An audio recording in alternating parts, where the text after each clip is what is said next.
খুলে ওসমান হাদি ডান দিক দিয়ে ঢোকে বামে বেরিয়ে গেছে বলে জানিয়েছেন স্বাস্থ্য অধিদপ্তরের মহাপরিচালক মোহাম্মদ আবু জাফর।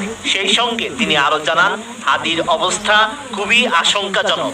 পরিবারের সিদ্ধান্তে তাকে এভার কেয়ার হাসপাতালে নেওয়া হয়েছে।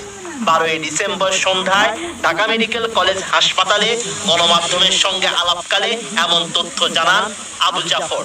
ওনার ব্রেনের যে অবস্থা হচ্ছে, ডান দিকে কানের দিক থেকে গুলি লেগে বাম দিক দিয়ে বের হয়ে গেছে এবং বুলেট ইঞ্জুরির ক্রাইটেরিয়া মানে এদের ধরন হলো যেদিক দিয়ে ঢোকে সেটা ছোট, বের হয়ে যাওয়ার সময় বড় ইঞ্জুরি হয়, সেটা হয়েছে। আমি বুঝি নির্মাণের শিল্প, সালাম স্টিল বোঝে ডিউরেবিলিটি, সালাম স্টিল মোস্ট ডিউরেবল স্টিল।